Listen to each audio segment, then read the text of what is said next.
चला तर विद्यार्थी मित्रांनो, आपण पाहत आहोत महाराष्ट्र बोर्ड केमिस्ट्री सिलेबस 2020-21-22चा थर्मोडायनामिक्स युनिट्स, केमिकल थर्मोडायनामिक्स, आणि यामध्ये आपले 2 व्हिडिओ झालेले आहेत आणि आज आपण तिसरा व्हिडिओ टाकत आहोत। तर आज आपण या व्हिडिओमध्ये टॉपिक पाहणार आहोत वर्क। तर चला सुरू करूया।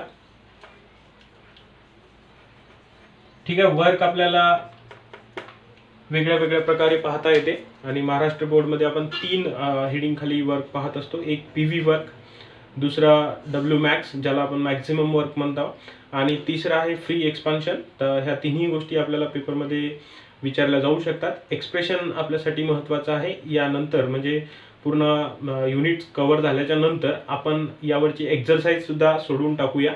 तर सुरुवात करूया वर्क पासून। तर what is mean by work, basics पासून सुरू करूया। तर वर्क म्हणजे नेमकं काय? तर वर्क हे आपण एनर्जीच्या एका स्वरूपाला म्हणतो। थर्मोडायनामिक्स हा जो आपला युनिट आहे चालू केलेला, यामध्ये आपण एनर्जीचे वेगळे वेगळे फॉर्म्स पाहत आहोत। तर त्यामध्ये एक फॉर्म आपण घेत आहोत वर्क।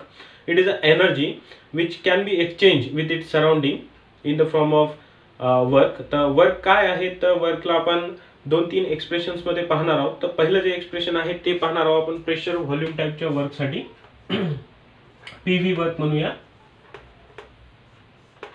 Pressure volume work. आणि याच्यासाठी आपल्याला एक्सप्रेशन द्यावं लागते। तर what is work? Work is a force into displacement. Mechanical work जे आपण पाहत असतो ते वर्क असते फोर्स इनटू डिस्प्लेसमेंट।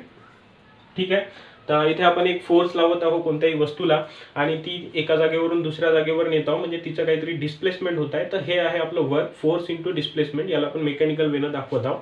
आपल्याला थर्मोडायनामिक्स मध्ये फोर्स जो आहे तो प्रेशरच्या स्वरूपात पाहायचा आहे। म्हणजे आपण जनरली काही गोष्टी कन्सिडर करत असतो। आपण झाल्याच्या नंतर पुन्हा एकदा पाहूया कन्सिडरेशन कसे करायचे। तर आपल्याकडे एक सिलेंडर आहे। ठीक आहे, तुम्ही गोल किंवा याला बॉक्स टाइप काढू शकता। याच्यामध्ये काहीतरी गॅस भरलेला आहे। याच्यामध्ये एक पिस्टन बसवलेला आहे। ठीक आहे, जे इझिली खालीवर मूव्ह होऊ शकते। याच्यामध्ये काहीतरी गॅस आहे आणि त्याचं व्हॉल्यूम जे आहे ते समजा इनिशियल व्हॉल्यूम जे आहे ते आपण काहीतरी V1 घेऊया, आणि नंतर या गॅसचं एक्सपान्शन होणार आहे। गॅसचं एक्सपान्शन झाल्याच्या नंतर जे पिस्टन आहे ते आपला काहीतरी डिस्टन्सने मूव्ह होणार आहे। त्या डिस्टन्सला आपण D घेत आहोत। हा जो पिस्टन आहे याचा जो एरिया आहे तो आपण A घेत आहोत। जे बाहेरून प्रेशर आहे ते ॲटमॉस्फेरिक प्रेशर असेल किंवा मग दुसरं काही स्पेसिफिक प्रेशर आपण तिथे दाखवू शकतो। तर ते जे आहे त्याला आपण P एक्सटर्नल म्हणत आहोत। अशा प्रकारचे आपले जे काय ते कन्सिडरेशन्स आहेत। आणि इथं जे फोर्स आहे तो आपण प्रेशरच्या स्वरूपात पाहत आहोत। What is mean by pressure? आपल्याला माहित आहे pressure equals to force per unit area. ठीक आहे, तर इथे आपल्याला फोर्सची टर्म रिप्लेस करायची आहे या इक्वेशन मध्ये आणि तिथे प्रेशरची टर्म ठेवायची आहे। तर त्याकरिता आपण काय करूया, तर फोर्स इक्वल्स टू, ठीक आहे, प्रेशर म्हणजे P एक्सटर्नल आपण कन्सिडर करत आहोत आणि मल्टिप्लाइड बाय एरिया आपण घेऊ। पण इथे आपलं जे वर्क आहे किंवा डिस्प्लेसमेंट जे आहे ते या डायरेक्शनने वर होत आहे आणि आपण जे प्रेशर कन्सिडर करत आहोत ते आपलं वरचं म्हणजे एक्सटर्नल प्रेशर आहे।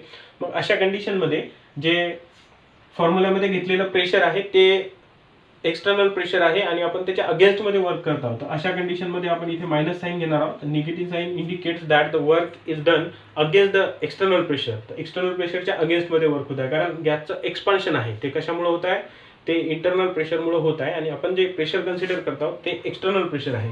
त्याच्यामुळे इथे आपण मायनस साइन इंट्रोड्यूस केली आहे। आता वर्क मध्ये आपण हा फॉर्म्युला व्हॅल्यू पुट आउट करू। तर work equals to minus P external into area into displacement आपण घेऊया। इथे जो एरिया इंटू डिस्प्लेसमेंट आहे तो हा एरिया आहे पिस्टनचा एरिया आणि एवढा आहे डिस्प्लेसमेंट। ठीक आहे, जे फायनल व्हॉल्यूम आहे ते आपलं V2 आहे आणि प्रेशर इंटू एरिया किंवा डिस्प्लेसमेंट इंटू एरिया जर आपण घेतला तर तिथं आपण डेल्टा V घेणार आहोत। तर हा जो डेल्टा V आहे हा डेल्टा V आपल्याला या दोन टर्मच्या जागी इथे ठेवायचा आहे। Minus P external into delta V असेल। हा डेल्टा V जनरली मोठा व्हॉल्यूम मध्ये जो बदल असतो, मोठा म्हणजे दिसण्याएवजा जो काही दिसण्याजोगा आपल्याला बदल दिसत आहे तो आपण पाहत आहोत। खूप छोटा असला तर मग आपण DV घेतो, ते पण आपण पाहूया नंतर। तर इथे एक्सप्रेशनला थोडंसं सिम्प्लिफाय करून घेऊ, P external into V2 minus V1। तर हा जो DV व्हॉल्यूम आहे हा एवढा व्हॉल्यूम आहे गॅसचा जे आपल्याला एक्सपान्शनमुळे इथे झालेला दिसत आहे। तर तो हा व्हॉल्यूम आहे V2 मायनस V1। V1 हे आपलं इनिशियल व्हॉल्यूम आहे आणि V2 हे आपलं फायनल व्हॉल्यूम आहे। तर हे आहे सिंपल आपलं वर्कचं एक्सप्रेशन, हे एक्सप्रेशन आपल्याला महाराष्ट्र बोर्डमध्ये 2 मार्क्ससाठी डेरिव्हेशनसाठी सुद्धा विचारलं जाते. तुम्ही त्याच्यामध्ये थोडक्यात लिहू शकता, अशात काही अडचण नाही आहे. ठीक आहे. V2 - V1 हे इनिशियल आणि फायनल व्हॉल्यूमचा जो डिफरन्स आहे तो आपल्याला घ्यायचा आहे. आता याच्यामध्ये साइन कन्व्हेन्शनचा जो कन्सेप्ट आहे तो पण तुम्ही इथे ठेवू शकता. बघा, एक्सपान्शन जर झालं गॅसचं तर आपण म्हणतो की सिस्टमने सराउंडिंगवर वर्क केलाय. सिस्टमने सराउंडिंगवर वर्क केलाय, याला work done by the system on the surrounding असं म्हणूया. आणि अशा कंडिशनमध्ये वर्क हे बाहेर केलेलं आहे, त्याच्यामुळं जी इंटरनल एनर्जी आहे सिस्टमची ती कमी झाली आहे, म्हणून आपण याला निगेटिव्ह साईनमध्ये पाहणार आहोत. तर काहीतरी आपण व्हॅल्यूज ठेवूया की जे सुरुवातीचं व्हॉल्यूम होतं ते काहीतरी 10 लिटर होतं, जे फायनल आहे ते काहीतरी 12 लिटर असेल कदाचित.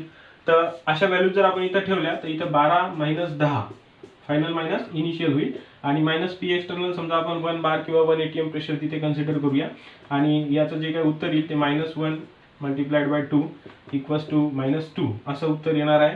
तर हे येईल आपल्याला बार DM³ किंवा लिटर ॲटमॉस्फिअर अशा प्रकारे आपण त्याला पाहू शकतो. तर हे आपला W आहे. आणि आपल्याला कशावर जोर द्यायचा आहे की ही व्हॅल्यू मायनसमध्ये आलेली आहे. If work is done by the system on the surrounding तर वर्क आपलं निगेटिव्ह येते. जर तिथे कॉम्प्रेशन असतं, ठीक आहे, जर कॉम्प्रेशन असतं तर वर्क जे आहे ते सिस्टमवर केलेलं आहे, म्हणजे work is done on the system by the surrounding असं आपण म्हणूया. ठीक आहे. ऑन द सिस्टम जर वर्क असलं तर या व्हॅल्यूजला आपण उलट करून घेऊया. जो V1 आहे तो जास्त असेल, ठीक आहे, तो 12 असेल कदाचित.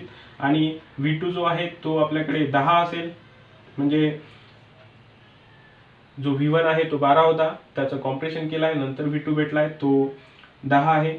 आणि V2 - V1 जर पाहिला आपण तर हे -2 येईल. हे -2 आणि हे -1 या दोघांचा गुणाकार केला तर आपल्याला जे वर्क आहे ते प्लसमध्ये भेटेल. म्हणजे work done on the system असलं तर त्याला सिस्टमची इंटरनल एनर्जी वाढते किंवा सिस्टमची एनर्जी वाढते किंवा आपण सिस्टमला एनर्जी देत आहोत वर्क डन ऑन द सिस्टममध्ये, त्यामुळे ते आपलं पॉझिटिव्ह येणार आहे. Work done by the system जर असलं तर ते मग आपण निगेटिव्ह घेणार आहोत. ठीक आहे. तर हे साधं सुद्धा एक्सप्रेशन आहे जे आपल्याला पाहता येते. कन्सिडरेशन्समध्ये तुम्ही थेअरी कशी लिहायची हे तुम्हाला वाचलं की समजते, किंवा तुम्ही फक्त ज्या गोष्टी त्याच्यामध्ये दिलेल्या आहेत त्या कन्सिडर करायच्या. तर काहीतरी consider gas enclosed in a cylinder fitted with piston of area A which is weightless, frictionless, movable, rigid. हे त्याचे कॅरेक्टर्स आहेत. फ्रिक्शनलेस म्हणजे तो फसत नाही, मुव्हेबल म्हणजे थोडाही बदल झाला प्रेशरमध्ये तर तो खालीवर होऊ शकतो. त्याचा एरिया A आहे. Let the gas expand from volume V1 to V2 against external pressure P external. आणि then work done equals to minus P external into area into displacement, त्याला आपण डेल्टा V म्हणजे V2 - V1 घेत आहोत. तर सरळ सरळ व्हॅल्यूज पुट आउट तुम्ही तिथं करू शकता आणि एक्सप्रेशन पर्यंत पोहोचू शकता. ठीक आहे. तर हे झालं आपलं वर्कचं एक्सप्रेशन. यानंतर आपल्याला दुसरं एक वर्क पाहता येते जो फॉर्म्युला आपल्याला कधी मध्ये लावावा लागतो, तो आहे रिव्हर्सिबल वर्कचा, ज्याला आपण म्हणतो कन्सेप्ट ऑफ मॅक्झिमम वर्क. थोडं शॉर्टमध्ये पाहतो आपण, जे एक्झामसाठी महत्त्वाचं आहे तेच समजा. तर दुसरा जो कन्सेप्ट आहे तो आपला लागू होतो W max साठी. तर कन्सेप्ट ऑफ मॅक्झिमम वर्क आपण पाहूया.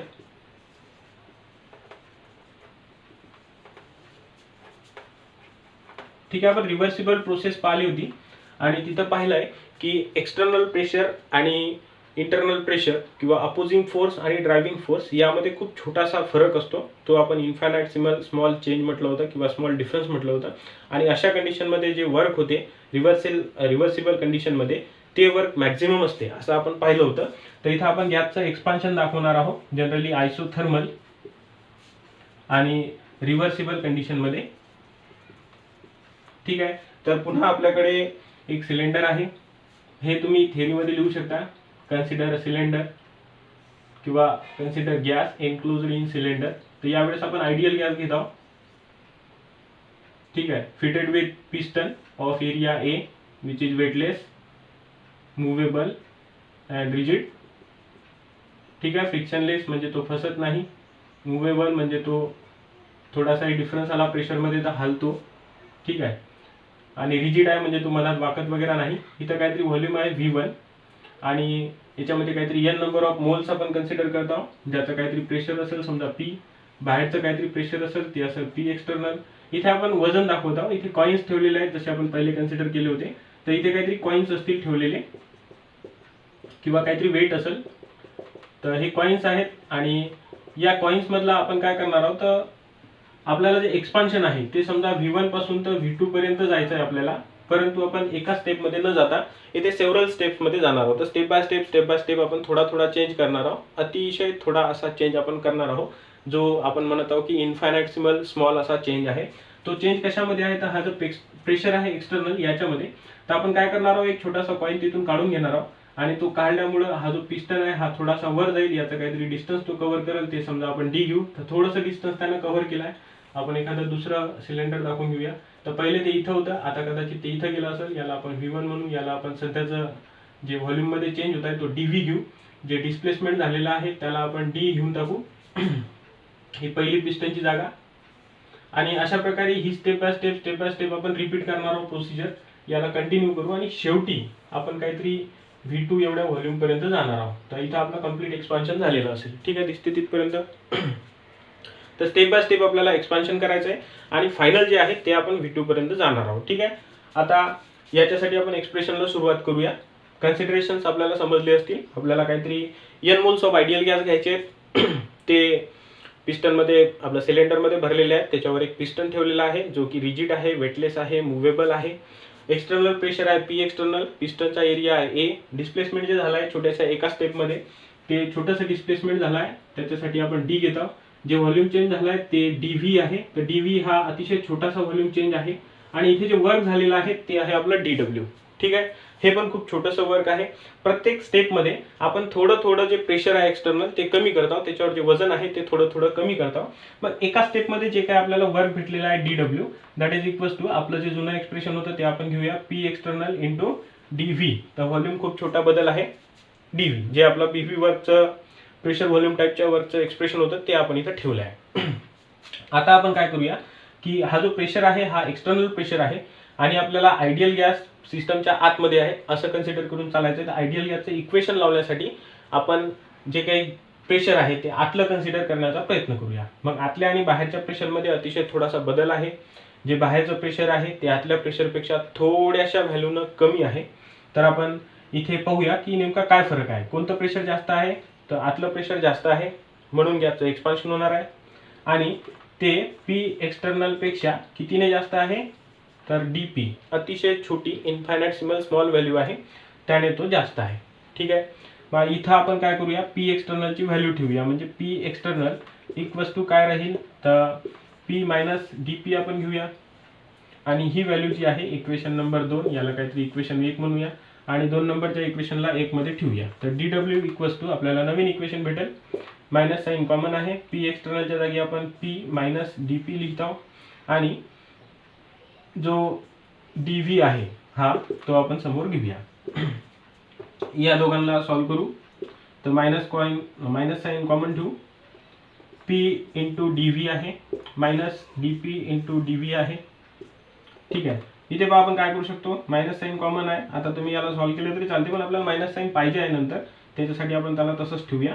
बघा ही मोठी व्हॅल्यू आहे आणि ही खूप छोटी व्हॅल्यू आहे. ठीक आहे, ही मोठी व्हॅल्यू आहे कारण P आहे प्रेशर आहे ते मोठी व्हॅल्यू आहे आणि DV हा अतिशय छोटासा बदल आहे व्हॉल्यूममध्ये होणारा, त्याच्यामुळे ही व्हॅल्यू खूप छोटी आहे. आणि पुढे जर आपण पाहिलं तर मायनसमध्ये जी टर्म आहे त्याच्यामध्ये ही खूप छोटी व्हॅल्यू आहे, ही पण खूप छोटी व्हॅल्यू आहे. तर खूप छोटी व्हॅल्यू गुणिला दुसरी खूप छोटी व्हॅल्यू ही खूप छोटी व्हॅल्यू होणार आहे आणि तिला आपण निग्लेक्ट केलं तरी चालते. ठीक आहे, तर या व्हॅल्यूला आपण निग्लेक्ट करूया, त्याला सोडून देऊ, त्याचं काही पाहायचं काम नाही. तर आपल्याकडे नवीन फॉर्म्युला तयार झाला की DW equals to minus P into DV. फरक काय झाला बघा, इथं P एक्सटर्नल होतं, इथं P आहे. आतलं प्रेशरच्या जागी आपण बाहेरच्या प्रेशरच्या जागी आपण आतलं प्रेशर घेतलेलं आहे. तर सरळ एक्सप्रेशन आपण बदललं आहे. फक्त का बदललं आहे किंवा का व्हॅल्यू निग्लेक्ट होत आहे त्याच्यासाठी आपण एवढं सगळं स्पष्टीकरण इथं घेतलं की आतलं प्रेशर हे बाहेरच्या प्रेशरपेक्षा थोडंसं वेगळं आहे. ती व्हॅल्यू आपण DP दाखवली, त्याने DVला गुणलं. छोटी व्हॅल्यू येत आहे, तिला मायनस केलं काय नाही केलं काय सोडून दिलं तरी चालते म्हणून सोडून दिलं. आता आपल्याला नवीन एक्सप्रेशन भेटलं आहे हे. इथं आपण काय करणार आहोत, तर जो DV आहे तो V2 मायनस V1 सारखा आहे आणि इथे आपल्याला आयडियल गॅस इक्वेशन लावायचं आहे. ठीक आहे, मग आयडियल गॅस इक्वेशन लावूया. तर बाय आयडियल गॅस इक्वेशन आपण काय म्हणू शकतो बघा. ठीक आहे, आपल्याला आयडियल गॅस इक्वेशन माहित असेल. It is equals to PV equals to NRT. तर PV इक्वल्स टू NRT आपण घेऊ शकतो फॉर आयडियल गॅस. तिथे पी हे प्रेशर आहे, व्ही व्हॉल्यूम आहे, एन हे number of moles of gas आहेत, आर हा गॅस कॉन्स्टंट आहे आणि टी आहे टेम्परेचर इन केल्विन. ठीक आहे. तर इथे आपण पी साठीची व्हॅल्यू जी आहे ती पाहूया. तर पी इक्वल्स टू आपण घेऊ शकतो N R T upon V आणि या इक्वेशनला आपण याच्यामध्ये पुट करूया. याला काहीतरी 3 नंबर म्हणू, याला काहीतरी 4 नंबर म्हणू. तुम्ही डेरिव्हेशनमध्ये त्या गोष्टी दाखवू शकता. ठीक आहे, कुठपर्यंत दिसत आहे. ठीक आहे. तर आपल्याकडे नवीन इक्वेशन झालेलं आहे ते आहे dw. dw equals to minus पीच्या जागी आपण ही व्हॅल्यू घेऊया N R T upon V into D V. आणि हे जे आहे हे एका स्टेपसाठीचं वर्क आहे. मग ही जी एक स्टेप होती या स्टेपमध्ये आपल्याला काहीतरी वर्क भेटलेलं आहे आणि ते अतिशय छोटं आहे. अशा आपल्याला सेव्हरल स्टेप्स करायचे आहेत आणि फायनल जो व्हॉल्यूम चेंज आहे तो आपल्याकडे V2 आहे. तर आपण काय करूया की पूर्ण वर्क घेण्यासाठी या इक्वेशनचं इंटिग्रेशन करू.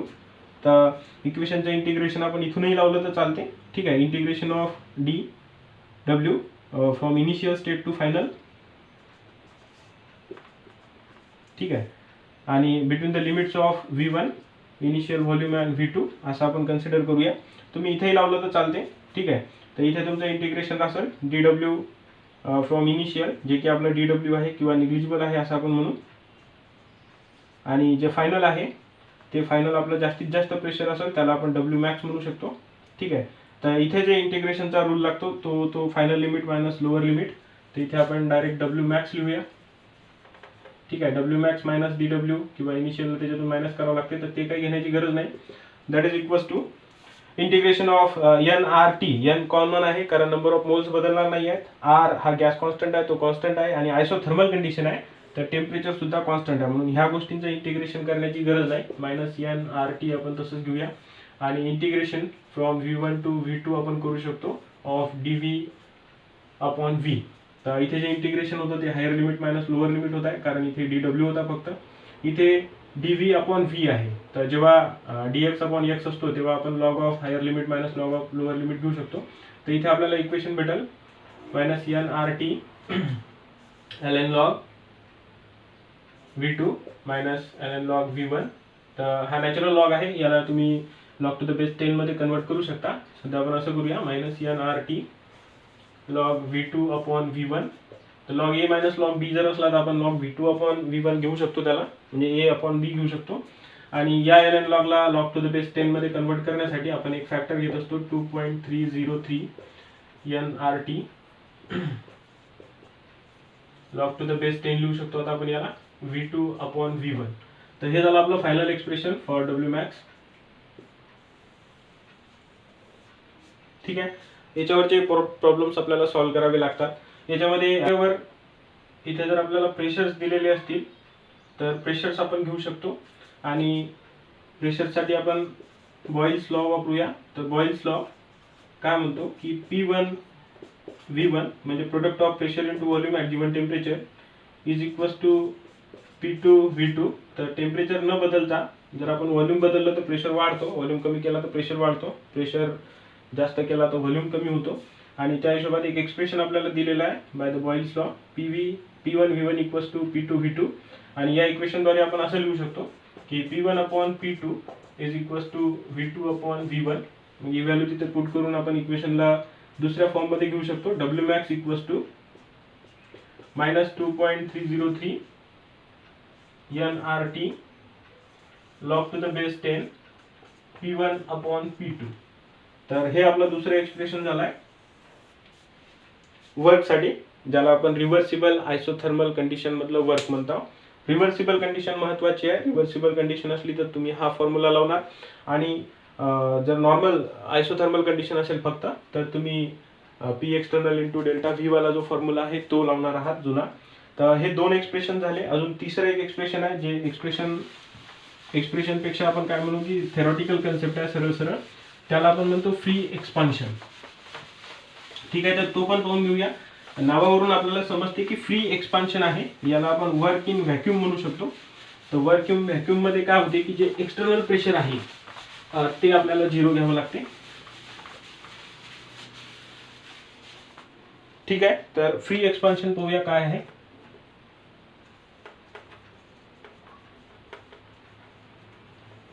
ठीक आहे. फ्री एक्सपान्शन मध्ये जो P एक्सटर्नल असतो तो 0 असतो. तर आपल्याकडे इक्वेशन आहे W equals to minus P external into delta V. तर पी एक्सटर्नल जर 0 असेल तर त्याला कोणताही डेल्टा व्ही न मल्टिप्लाय केलं म्हणजे कितीही व्हॉल्यूम चेंज झालेला असला तर जो टोटल प्रोडक्ट आहे तो 0 येणार आहे. आणि आपण पाहूया की डब्ल्यू इक्वल्स टू 0 आहे. याला वर्क इन व्हॅक्यूम सुद्धा म्हणतात.